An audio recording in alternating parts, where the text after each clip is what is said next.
was a little worried with having someone like him on board, but after seeing just how much he loved the book, she finally came around and Burton became the director.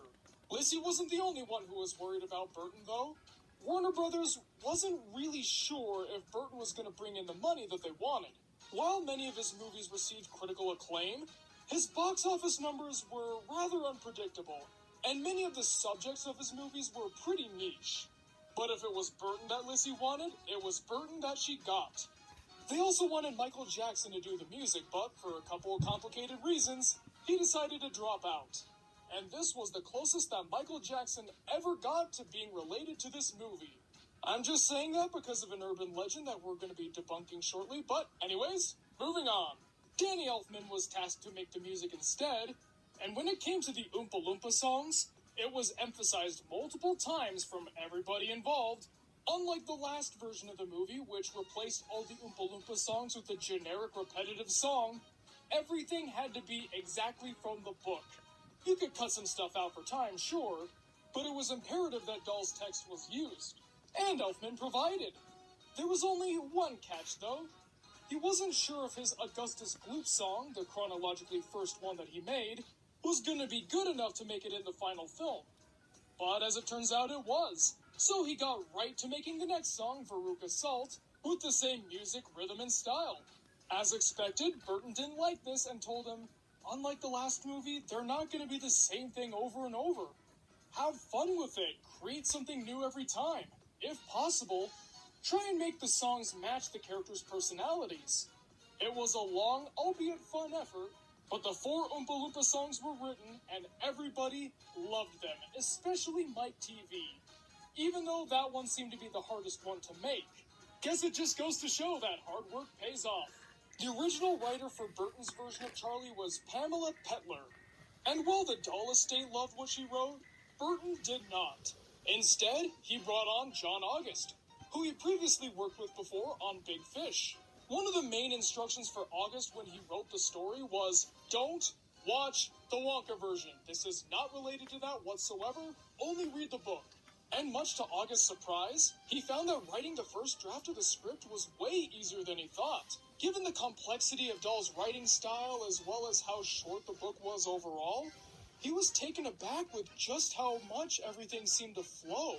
It took him just over 3 weeks to write the first draft, and immediately, everybody was in love, except for the studio. While Burton and the Dahl estate were raving over how loyal this was to the book, Warner Brothers was worried that it wasn't going to be commercially acceptable enough. So they had notes like making Charlie a special kid or getting rid of Mr. Bucket. And to his credit, Burton wouldn't budge. He knew that the point of Charlie wasn't to make him some kind of remarkable kid who finally got what he deserved. No, he was the kid that you overlooked in class or that you wouldn't think twice about when you came home from school. He was an ordinary kid who ended up becoming extraordinary. And as for Mr. Bucket, they just felt that killing off the dad was a pretty pointless move in the original, so they weren't going to do that here. Though that's not to say that Lizzie didn't have her own notes. There was one in particular, and it was the story between Willy Wonka and his dentist father. This subplot was added for 2 reasons. One, August felt that Willy Wonka needed a character arc. He kind of stayed the same throughout most of the books, so if this was going to be adapted to the big screen, he needed to have some kind of development. While the studio pitched the idea of making him a father figure to Charlie like in the original, August refused, noting that in the book, Wonka would be a terrible father. He's been around Oompa Loompas for so long that his social skills have been completely destroyed. But it's made of glass. It'll smash into a million pieces. Not to mention the fact that he's somewhat of a sadist and is very rude to most people he talks to. And the second reason this was added was because it paralleled what Burton went through in his own life. Burton never really got along with his parents, and for the longest time he thought that they didn't care about his choice of career whatsoever. But when he went to visit his mom in 2002 for the last time, he saw that she had framed posters of all of his movies all over the house.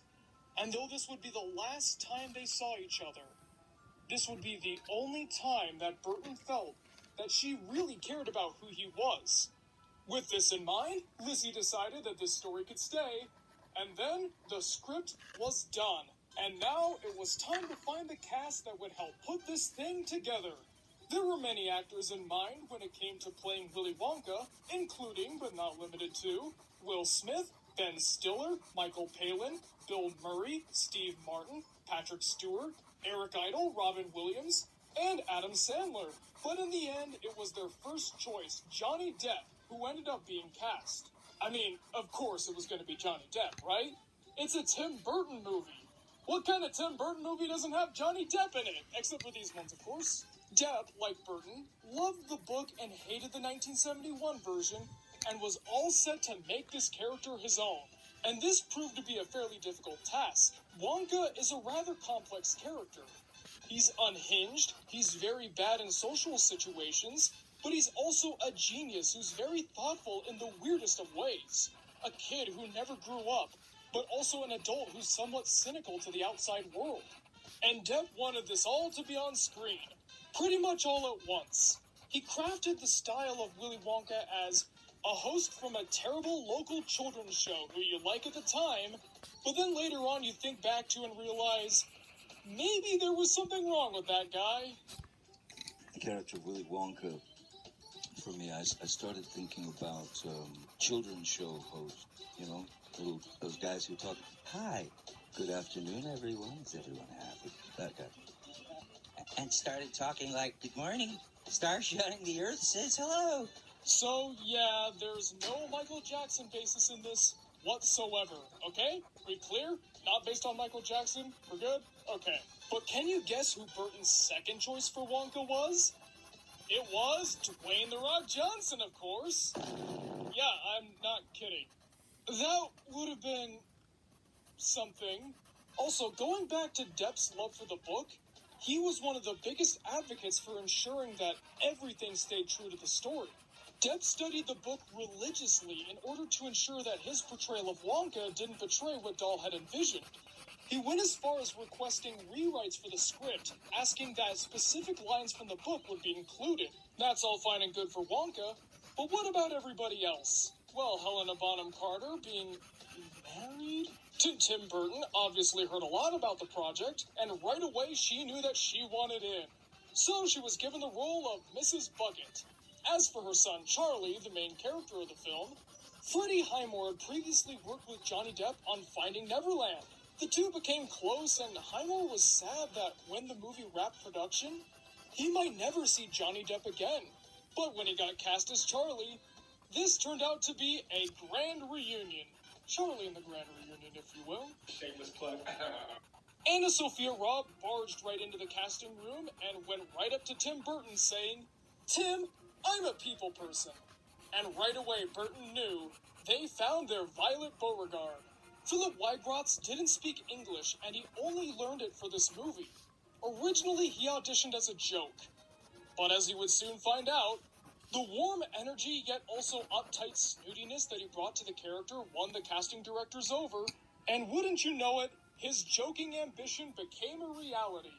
Julia Winter auditioned as Veruca Salt, and she captivated the people watching her by coming across as this happy, friendly, outgoing girl who could become nasty with the flip of a switch. She embraced that energy better than everyone else, so she got the role. Similarly, Jordan Fry was the total opposite of his character, Mike TV.